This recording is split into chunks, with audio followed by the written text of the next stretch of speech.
sorry this is as late as it is, Mother's Day and all that. But anyway, so I guess a good place to start with this review would be the flashback sequence where we see the aftermath of Oden's death and the process, but by which Orochi, began his had begun his subjugation of Wano, which in some ways further illustrates 2 points. First, and the most obvious one, as pointed out to many, even in the chapter itself, is that honestly, none of what Orochi achieved would have been possible without Kaido. And obviously we know this. It was obvious from the start of Wano by now. But now, by getting the added perspective, seeing Orochi give the daimyo the ultimatum, it shows just how drunk on that borrowed power he truly was.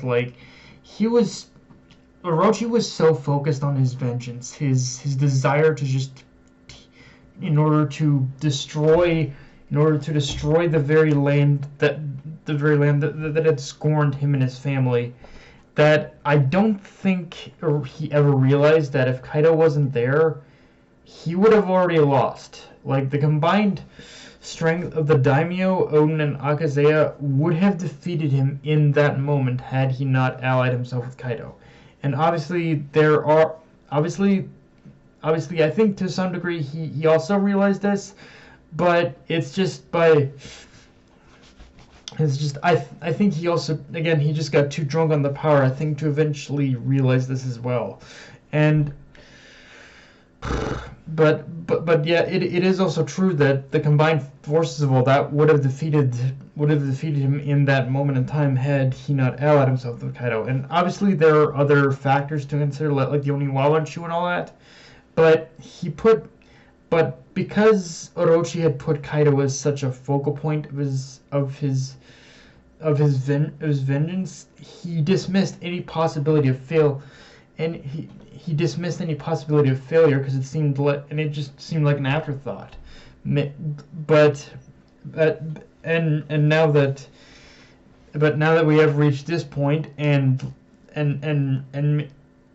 it kind of makes his death in this chapter all the more ironic that the one man he trusted arguably more than Kaido was the one to kill him. It's one of those very poetic deaths that coming back around to the present, and 20 years later, Denjiro, Orochi's closest confidant, would also be the one who held nothing but contempt and hatred towards him, is ultimately the one who ended up slaying him. And it again, getting back to the poetic thing, it is very poetic that Denjiro's entire journey had began with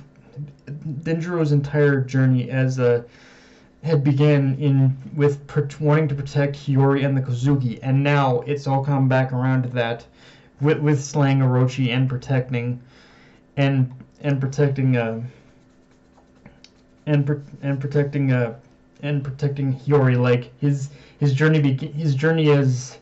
His journey as the traitor had begun as protecting Hiyori, and it ends protecting her as well. With that said, obviously the big thing with this chapter is we get more of the big penultimate clash between Luffy and Kaido, where Luffy finally utilizes Ro in his punch in order to reinforce its power. And I'll be honest, it is cool to see all this happen in order to see Luffy utilize this power in very much the similar way that we have seen Rayleigh use it, although to too much grander degree in typical Luffy fashion. But at the same time, if I'm being honest, at this point, I kind of just want this battle to end. Don't get me wrong, I'm sure Oda has had his reasons for delaying the final concluding moments of this fight and spending so much time making sure all the little details are in place, making sure all the build-up's there. He's Oda is very meticulous in that way, but at the same time, this battle with Kaido has been going on for so long now that the only aspect of it I'm still kind of interested in at this point is whether or not Momonosuke is actually going to be able to force Onigashima out of the way or not in time, because like that's the other thing is Oda's playing an annoying game of will he or won't he in this final confrontation in terms of whether or not he's going to go through with destroying the flower capital or having Luffy like pretty much stop Kaido before then. And I've largely maintained it's going to be a bit of both at this point, especially after this chapter. But at the same time, he always throws in one little hook, whether that's a scene or a bit of dialogue that makes me question whether it's actually going to go down the way I think it is, which it's one of those things where it's fine to build suspense, but you can only take it so far before it kind of starts to annoying and just drag itself out. And I feel that Oda is kind of like I think we could argue that Oda reached this point a long time ago with the fight against Kaido, but now he's kind of really getting to the point of dragging it out. Honestly, like I definitely like the fight here, but it's like I wouldn't be against you kind of picking up the pace here a little bit, Oda. Like again, I don't.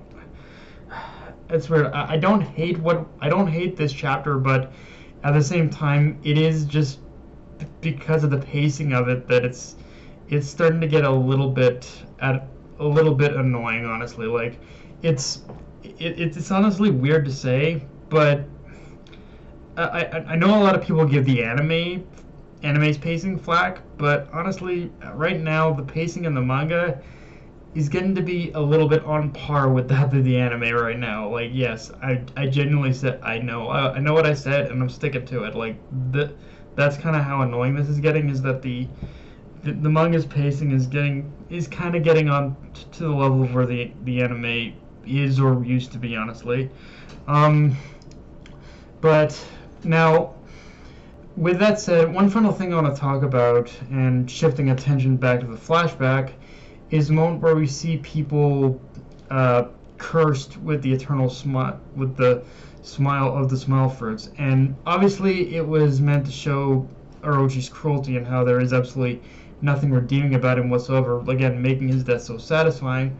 But again, it is moments like this where Oda does cut back to scenes like that, where I tend to wonder if he's trying to say that yes, they all have been infected in such a way, but they all can be at the same time can be cured. And obviously they probably will be. But I think it's kind of Oda's way of subtly reinforcing that yes, there is a cure, and Chopper has the means to cure them. Like it's, I think because of what he's done. I think he's saying that because of the kind of work that Chopper has done in this arc, but by curing the Prince Oni disease and all that. I think he's probably also found a way to cure the smiles as well. That's kind of what I think he's doing whenever he shows that. Like it wouldn't make sense for him to do it unless that was the case. But yeah. Even more than that, though, yeah, looking up close at the daimyo of Ringo, you can see he does share certain facial resemblance to a certain moss-headed swordsman. And given the amount of evidence we've gotten so far, the time frame, I'd say it's pretty likely confirmed at this point that, yeah, Zoro's origins lie with the Shimotsuki and Ryuma. The one thing I'm still trying to figure out, though, is if Oda's implying that Zoro's father is Ushimaru, though, because for a small detail as it is, the difference in hair color is the one thing that's throwing me for a loop. Like I get it that Oda's building up that Zoro is connected to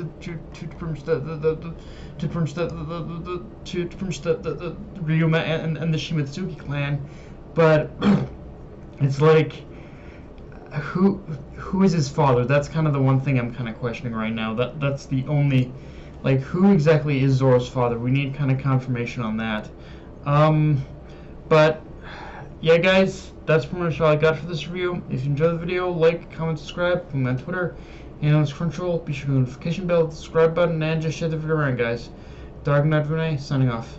Later, everyone.